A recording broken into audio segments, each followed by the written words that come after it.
If you're a rugby player, then this is by far the most valuable piece of content that we've created. Last September, we started a live rugby performance program. We wanted to create a program which ran throughout the entire year, as opposed to just the season. We even partnered with an international rugby S&C coach to make sure the standard of our programming was at the top tier it could be. In this video, I want to run you through our full periodization model of how we take athletes from the start of their season right through to the end, how we would manage their off-season, pre-season, nutrition, conditioning, sprint work, everything. So loads of value, and hopefully you'll enjoy.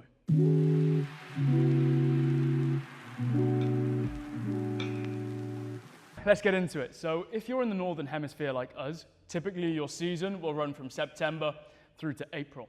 So this is going to be what we have here. So I'll talk you through that in a minute. Typically then your off season is going to be the month of May. So that's where maybe some athletes will have some sevens fixtures or some time off. Or for our athletes, we actually like to prioritize some hypertrophy work, but I'll cover that in a minute.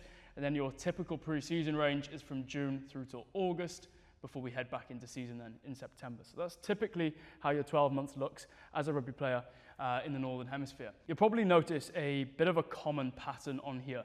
It starts with some strength work. We build up through your strength accumulation phases to your max strength, to your peak power, to your speed work, speed, strength, strength, speed, max strength. So there's some kind of curve to each one. So yeah, that's typically how we look to program. We'll kind of bring you up to your max strength level, then we'll drop the load right back down for really good kind of power adaptations. Then we'll build you back up, and each time we're just raising your ceiling and raising the bar to get really good kind of strength and power adaptations while in season. While in season, we are limited to your availability for training.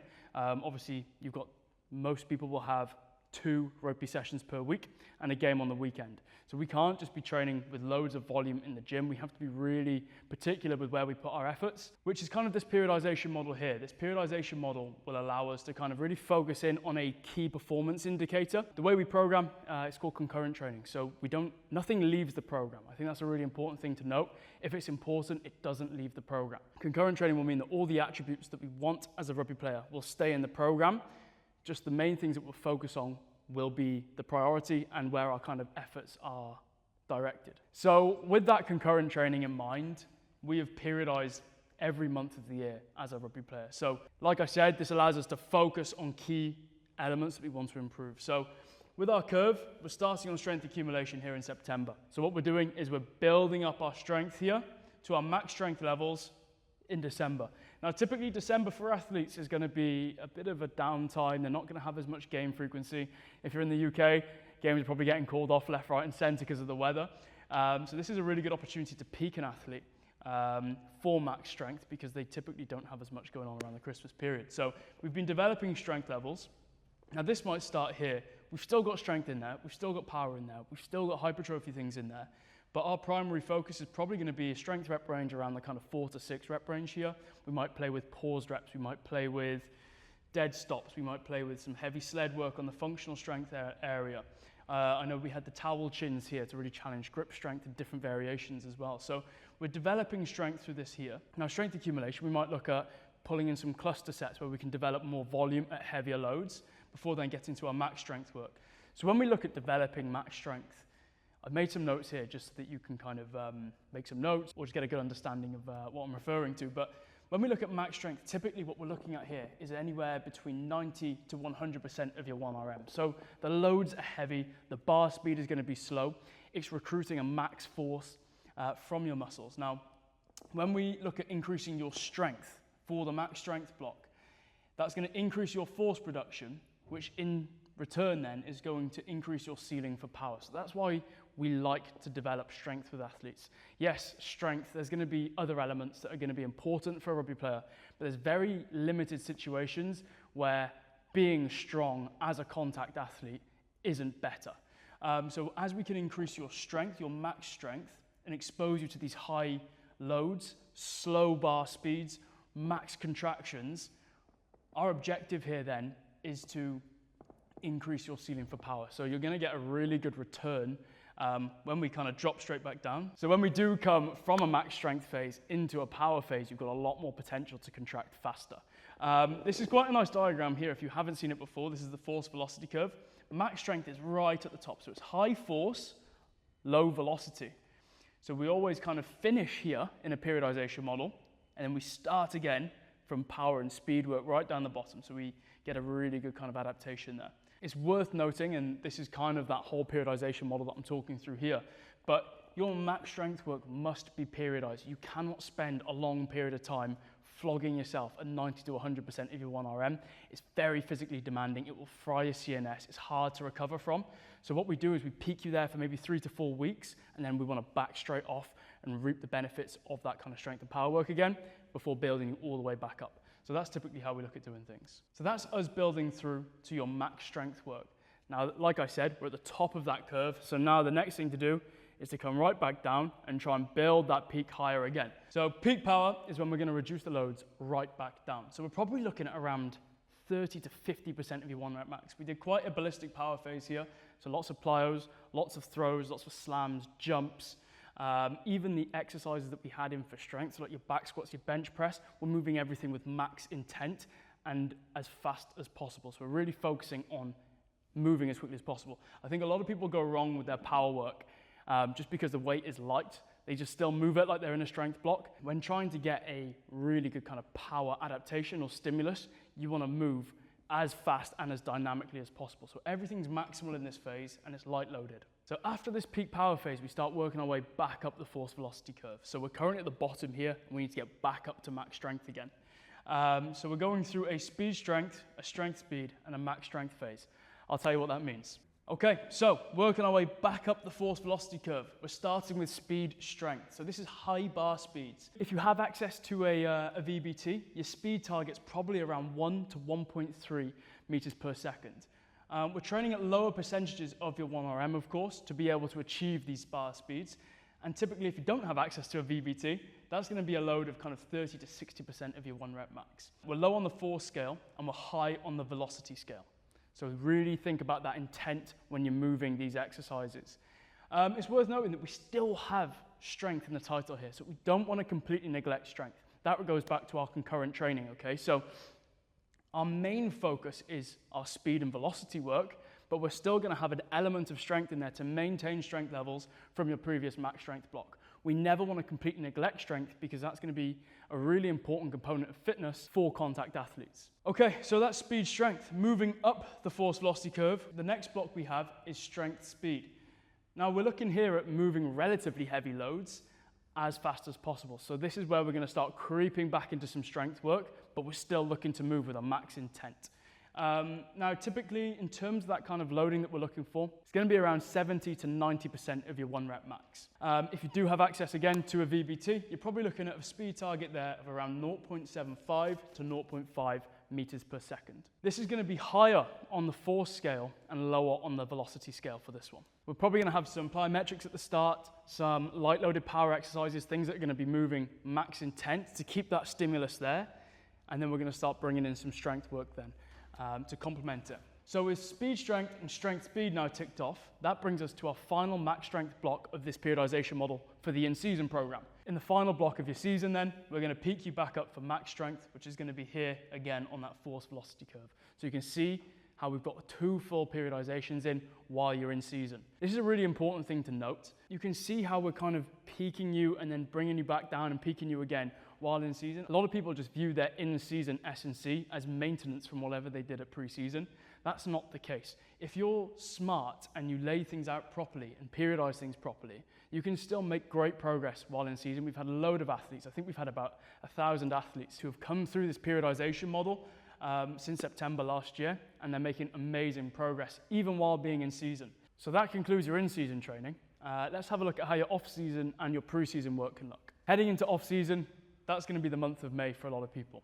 Now, we always recommend having some kind of downtime after a long season of smashing your body, training hard, physical games. So a period of having some rest is definitely a good idea.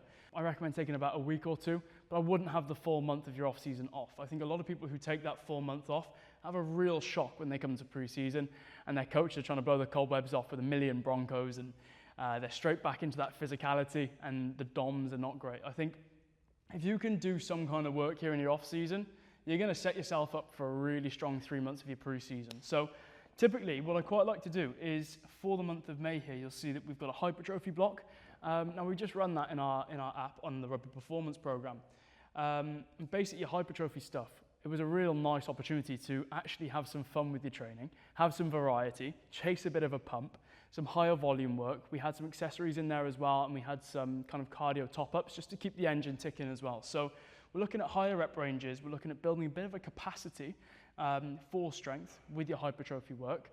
Probably going to be looking in a range of reps from 6 to 8 plus, shorter rest times, and really challenging the body. We ran a double leg push, single leg pull split for that. So that was really cool, and it just gave the athletes some good variety around their training. So I definitely recommend, if you can, in your off-season time, really start prioritizing some hypertrophy work, having a bit of fun, just keep yourself ticking over. We don't want to just have a complete stop and then you have a bit of a slap back to reality come June when you get thrown back into pre-season. So that leads us into pre-season then. So June through till August. That gives us 12 weeks of really good training if we structure things properly. The nice thing about pre-season is typically for those first kind of 8 weeks on there, you have a lot more freedom with your training schedule. Typically, start of August, maybe late July, your rugby training will start picking back up. You might have some pre-season fixtures, but definitely for the front half, all of June, the front half of July, maybe all of July, you've got some really good time to give the training. So we need to maximize that as athletes, because this is going to be the time where we can really make some good training adaptations. Here you'll see a very similar structure to what we had in season, but we can actually have a bit more volume and intensity around that. So we've got a strength capacity phase, building through to a max strength phase, building through to a peak power phase. Again, we're following that force velocity curve. Strength capacity though, because we have a little bit more time available to train, we can be a bit more aggressive with the intensity techniques that we use. So we're actually running a cluster block at the moment for our strength capacity phase. This allows us to get more volume at higher loads. So this is going to be a really efficient way. We're going to bring that all the way through to our max strength phase. So that's 8 weeks of clusters on our main compound exercises to really kick on your strength development. Now we're still running the same split from our hypertrophy because we still have that time available to train. So we're still doing a double leg lowers, a push, a single leg lowers, and a pull. So we're able to fit in 4 really intense sessions with progressions, as opposed to just the 3 sessions that we were doing in season. So you can see how that's going to really kick on your physicality if you commit to a program like that for 8 to 12 weeks. So strength capacity, that's us building a capacity for strength. So that's going to probably start around that 6 rep range. It's going to bring you probably with clusters around to kind of 3s, 2s, but actually repeating those. Max strength, what we're looking at here, again, like we've discussed, is bringing you up to kind of 90% and above. But because we've got peak power coming up, we want to start really implementing some power exercises as well. So we've got some contrast sets in there. We've got some primers and ballistic exercises just to fire you up at the start of the session. So when we're coming into that peak power phase then, what we're looking at doing is probably maintaining some of those strength gains, but real heavy emphasis again on intent, bar speed, moving dynamically and moving quickly. So yeah, that's a look at kind of how we would look to periodize 12 months of rugby strength and conditioning program to kind of complement your in-season, off-season and pre-season work. Now, we wouldn't only look to periodize your strength work, if that makes sense. I'd also look to periodize nutrition, speed work and conditioning as well. So we'll keep this same structure, but I'll just talk you through how your nutrition periodization would look. So September through till April, you're in season. Now, I personally don't like having my athletes, unless they really, really need to, I don't like having my athletes in a deficit at all. So I'd probably look at least staying at maintenance calories while you're in season. Now, the reason that I'd look to have at least maintenance calories as a contact athlete, your body needs fuel. If you're in a deficit, then your body doesn't have the fuel that it needs to grow, recover, and perform. So if you're in a deficit, you're probably more likely to have some injuries, cramps, feel fatigued, not recover as quick, your sleep might go downhill. So I'm a big fan of keeping athletes from September through to April in at least maintenance, if not a surplus, to really maximize performance and recovery. Now, as we transition through to May in your off season, this is a really good opportunity for athletes to sort out their body composition. So if you're finishing the season in April, rolling in a little bit heavy, maybe your body fat percentage is creeping up, your body composition isn't maybe where we want it to be. May is going to be your perfect opportunity in your off season to really dial this back in.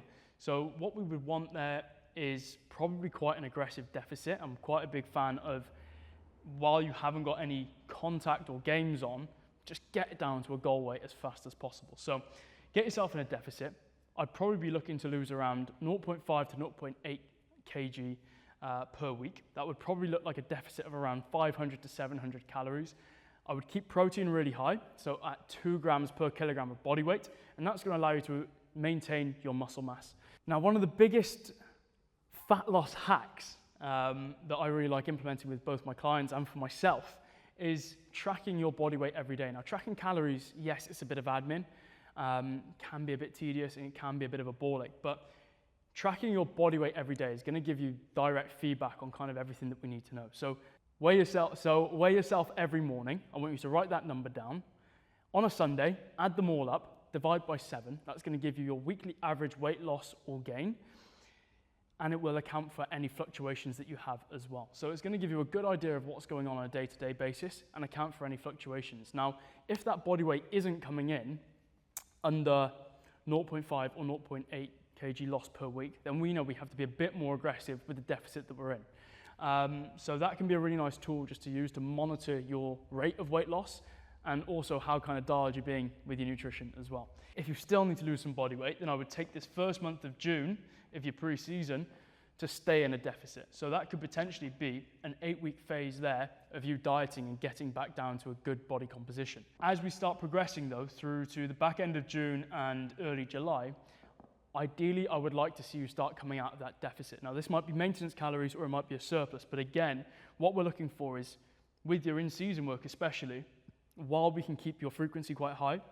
and the intensity really high, and we're looking to drive adaptation, I don't want you in a deficit there because I want you to be able to build muscle, build strength, and being in a surplus is what's going to allow you to do that. So as we start heading towards max strength and peak power, I want you to bump your calories up. We're probably looking at either eating at maintenance or a 500 calorie surplus. This is going to allow you to, like I said, build muscle, build strength, recover better, and perform better because your body's going to have more energy to be able to do these things. Conditioning. Now, while you're in season, you're going to have quite a good exposure to conditioning work. You're going to have a lot of time on feet with rugby training on a Tuesday and a Thursday, game day on a Saturday typically. So you're going to have quite a bit of time on feet. So in terms of your conditioning while in season, I'd probably leave it as that for your time on feet. Let your club, let your academy, whatever you're with, take care of that on-feet conditioning. Where I would focus my time and effort, if conditioning was something that you wanted to improve while in season, will be your off-feet top-ups. Now, you can just tag these on. I wouldn't probably look to have a specific conditioning day as an athlete while in season. You're going to have 3 gym sessions, plus 2 rugby sessions, plus a game day. So we don't want to add too much more to that schedule. So being quite savvy with where you build in your conditioning is a good idea. I quite like tagging it on the back of my strength sessions. So what we would look to do is some off-feet top-ups, and we would look at doing anaerobic conditioning or repeated effort conditioning. Now this is going to be max effort conditioning with a designated rest time and repeated efforts then. So it's all going to be pretty top-end work. You can spend about 10 to 15 minutes max doing this stuff, and it's going to really allow us to target that anaerobic conditioning, which is going to be really transferable to the pitch. When you're on the pitch, it's lots of hard efforts, bit of rest time, hard efforts, bit of rest time. That's the kind of conditioning that we want to replicate in the gym. So you can use things like ski ergs, rowing machines, assault bikes, watt bikes, C2s, anything that you can use that's going to spike your heart rate, that's going to be fantastic. A typical structure I'd like to follow is just an easy EMOM, so you can do an every minute on the minute for 10 minutes or 15 minutes. Start at 10 cals per minute. You can progress that over a couple of weeks and get up to kind of 15, 16 cals. That gets really spicy over 10 minutes. That's pretty hard going. And then you're using the remainder of that minute as your rest time. So there's a load of different things we can use. We've got a few PDFs and documents that you're more than welcome to refer to as well for conditioning. But I would focus from September through to April, my efforts around conditioning on repeated effort, off-feet conditioning, because that's going to be the stuff that transfers well to the game. That's going to top up your anaerobic fitness levels and obviously not cause additional fatigue while on feet. As we then move into your off-season, this is a great time to build some capacity around your fitness. So I quite like, again, following a similar pattern to your gym training, being quite unspecific with your fitness is a good idea. So we're just looking at building a base. I want you to imagine your fitness as a triangle. The bigger the base we can achieve, the bigger the peak we can achieve. So when we're looking at that unspecific fitness here, we want to build a really solid base. So this might look at 5K runs, 10K runs, 60-minute efforts, 70-minute efforts, just working for a long duration at quite a low heart rate, so probably zone 2 or 3, under maybe 160 beats per minute. So quite steady state stuff, low intensity, long duration efforts. I would do this for 4 weeks. Before then, as we move into June and back into kind of that pre-season work, start again, layering in some repeated effort stuff. So as we have more availability to train, what I've been doing with some of my clients is having one base capacity session and one repeated effort session. And then as we move into the max strength block then, that base session goes and it's 2 repeated effort exposures then for your conditioning. And then as we move into peak power, we lay off, we just have 1 repeated effort conditioning exposure, and we let the club do the rest of the dirty work for us. So yeah, that's how I'd look at kind of breaking up your conditioning throughout the 12 months. Okay, and then the final thing that we'd look to periodize then will be your speed work. So sprint training is going to be really important for contact athletes, all athletes really. There is no other exercise that replicates the amount of force your body produces when you're sprinting at top end. So we want that exposure as much as possible. It's great for conditioning the hamstrings, it's great for building obviously your speed, but it's also going to make you a more dynamic athlete. A lot of research suggests that you should be having a speed exposure at least once every 7 days before you start seeing diminishing returns. So if you're not sprinting every single week as an athlete, and it doesn't have to be a long session, it's quality over quantity with sprint training, but you should be sprinting at least once every 7 days as an athlete to ensure that you're keeping your sprint levels topped up. The last thing you want to do is have no sprint exposure for 3 to 4 weeks, come back, either pull a hammy or your speed is completely dropped off. So we want to make sure we're having that exposure at least once every 7 days. Now, while we're in season, we can just do kind of maintenance sessions. I try and encourage my athletes to maybe get to training a little bit early instead of adding an extra training day. While in season, get to training, get to your pitch training a little bit early and just do a few reps of some acceleration work or some max velocity work. Now, typically what we'd be looking at doing is 10 to 20 meters is going to be acceleration work, 20 to 40 or 20 to 60 meters is going to be max velocity work. You're going to be resting for around 60 seconds per 10 meters run at max effort, so keep that into consideration. If you're doing a 40 meter effort, that's 4 minutes rest between each rep. So loads of rest. We're looking for quality over quantity. It's not conditioning. You shouldn't feel like you're flagging. I would also encourage you to go down and do these sprint sessions with a partner so that you can keep each other honest, time each other. If you start seeing a drop off, I'd add an extra minute. So with speed, quality over quantity. Now, you can get 1 speed exposure in per week in a training, and I do a couple of reps or a couple of sets of just a couple of either acceleration drills or max velocity drills. Again, we've got some PDFs around this. If you need them, just let us know. I'm more than happy to send them all over. So that's kind of maintenance of speed here. We've got a saying here at SW7, if you want to maintain something, do it once per week. If you want to develop it, do it twice per week. So that goes for kind of any of your strength exercises, but also your speed. So if your work on in season is going to be speed, you definitely want probably at least 2 speed exposures per week. So you could double up on your training days. So you could go on the days where you're pitch training, Tuesdays, Thursdays, get a sprint session in between each of those. Will be a really efficient way just to building in some volume for your sprint work. So probably looking to maintain speed during season. If you want to develop it, do it twice per week. As we start coming to your off-season, pre-season work, this is where that volume is going to creep up a little bit. So obviously we're going to have a little bit of downtime for a week or 2 in your off-season. As we start coming back to training, hypertrophy work, with your speed work, I just want you to start small. So we're looking at acceleration only for that first month, okay? So that's going to be 10 meter efforts, maybe creeping up towards 20 meter efforts towards the end of the month. But if you go straight back into the deep end on 40 meter efforts, that's going to be a lot of work for your hamstrings. The last thing we want to do is pull a hamstring just before pre-season where we're going to make all the gains. So ease yourself back in, go for some acceleration work, 10 meter efforts, just really short, sharp, and build your volumes kind of back up. So I'd probably start week 1 at quite a low volume, and then you're just going to build a set in each week, and then you can start creeping up towards 20 meters. As we then move into June, we'd probably start looking towards some of that max velocity stuff then. So we're creeping that again a little bit further up. So we're going into maybe 20 to 40 meter efforts or 20 to 60 meter efforts as we start coming towards July. Again, very similar kind of periodization. You can see it's quite simple once you can see it all on the board. We just look at kind of a very basic exposure to a longer distant max effort. And then we just start layering it with extra sets. You can even add in some resisted sprints at the start. That's going to give you a really good return and get you used to kind of holding a better posture and also developing a little bit more force and forcing your body to produce more force with some resistance to you. You then remove the band or whatever you're using and do some efforts without that. That's going to give you a really good kind of potentiation effect. And then kind of coming in towards August then, we'd probably look to get a combination of all three and even some change in direction. So linear acceleration is really good, but in a sport like rugby where you need to stop, start, change direction really quickly, we need to get you really efficient at changing direction, decelerating and accelerating. So some change direction drills is going to be a really good idea around August, and then just a mix of your acceleration and your max velocity work is going to be great. But I'd love to start seeing some curve runs, some stop starts, change direction, decision making as well. So that's going to become more sport specific. Build that into your sessions with rugby, get a rugby ball in your hands while you're practicing, and practice kind of making decisions around defense or towards a stimulus.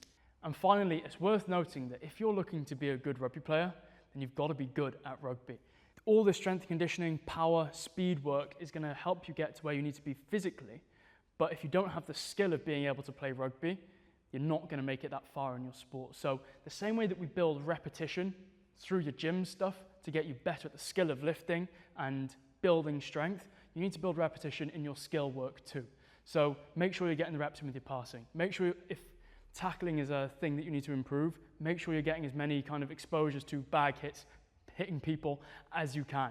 You need to build volume and repetitions in that work as well. We get a lot of questions from younger athletes, or statements even, where they say, oh, I'm not very confident around the breakdown, what can I do?